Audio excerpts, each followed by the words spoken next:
婆婆给我1个亿，让我陪她上综艺。小圆说书提醒您记得开 WiFi 哦。喜欢女主爽文的宝贝们，记得点赞、收藏、关注哟。接上集，秦真兴奋过后，知道自己的举动太唐突。七宝，我是你的粉丝，阿姨粉、头号粉。她语无伦次道，全然没了阔太的矜持，什么优雅从容都去见鬼吧。17七，她眨了眨眼，身子默默地往后退了一点。怕自己再次被熊抱，这是什么神仙剧本？豪门婆婆不仅不刁难我，还是我的头号粉丝。七宝，你放心，以后妈陪你家庭事业双丰收，人气火到爆棚，资源拿到手软。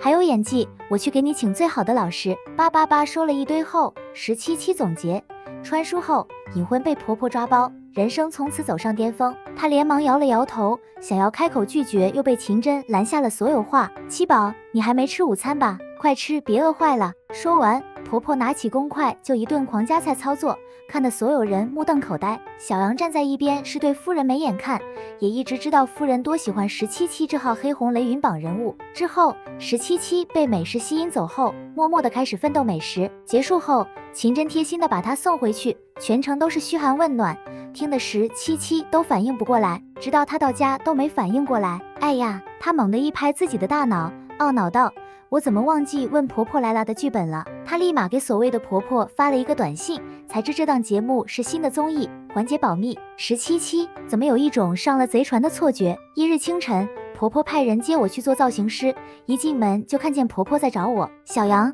你不是去接七宝了吗？人呢？秦真疑惑道，眼神在四处寻找，有点着急。小杨是秦真的专属保镖，指了指身旁惊艳到她的石小姐，不得不感慨素颜好看太多。17七往前走了一步，打招呼，我在这儿。话落，秦真的目光落在旁边说话的女孩身上，又上下打量了一番，一时之间还真没认出来。半天，她才从她的脸上找到七宝的影子，惊艳道，哇哦，七宝的素颜也太美了，是我儿的福气啊。说完，她就乐呵呵地挽着17七，内心在想，瞧，我七宝以前不会化妆，以后有我罩着，女神现世。接下来17七就被带去化妆，再次出现在秦真面前，就被夸得天花乱坠。七宝，今天你绝对是艳压全场的美人，太美了。被夸习惯的17七有点免疫了，倒是坦然听一听。突然她反应过来自己去拍婆婆来了的综艺节目，而她什么都没带，懊恼道，秦女士，不对哦，你要教我吗？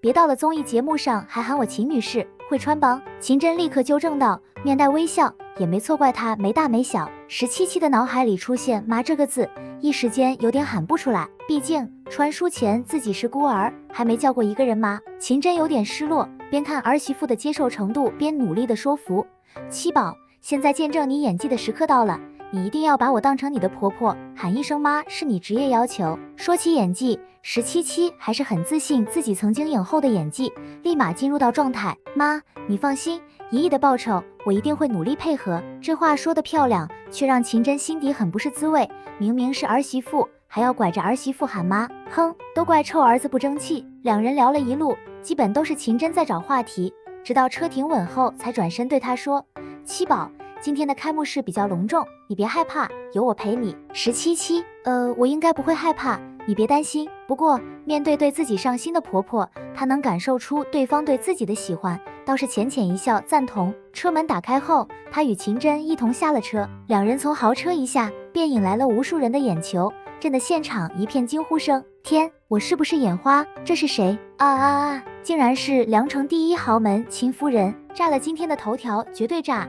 秦夫人携带美若天仙的儿媳妇上婆婆来啦综艺节目，是要官宣喜影帝的妻子，还是喜总裁的妻子？17七身穿一件淡紫色的连衣裙，头顶一朵大大的蝴蝶结，垂落的卷发洒落在肩上，修长的双腿下踩着一双乖巧的高跟鞋，整个人优雅大方，名媛气质十足，堪比梁城第一名媛云清玄。她走在杏色旗袍的秦真身侧，乖巧的样子给人一种婆媳关系情同闺蜜。婆婆来啦的综艺节目是新起的节目，也是秦真特意请人设计和投资的综艺节目，想给自己儿子来个措手不及的官宣。这档节目有4个家庭组成，每一对的风格截然不同。第一对是白领家庭，儿媳妇沈南露是白领，夫妻裸婚，婆婆周平晓是退休人员。第二对是豪门组合，儿媳妇倪宁梦是千金大小姐，婆婆卓巧曼也是豪门阔太，两人各方面都好。第3对是普通家庭，婆婆李如蓉是没文化的人，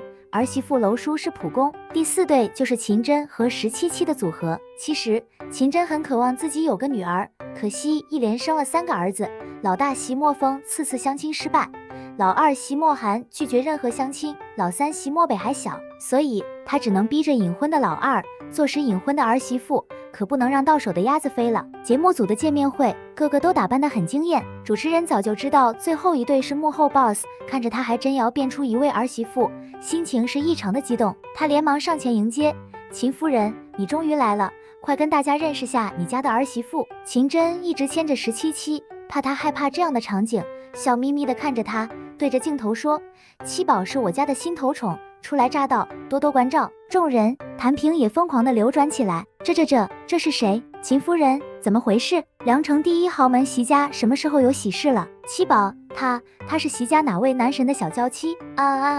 到你们听到没？秦夫人喊七宝噎木了。1777也跟大家来了个招呼，却没有自报姓氏，直言，嗨，大家好，我叫77，请多多关照。话落，阔太卓巧曼连忙走到闺蜜的面前，惊讶道，秦真，你还真变出一个儿媳妇，哪来的？你别吓唬我。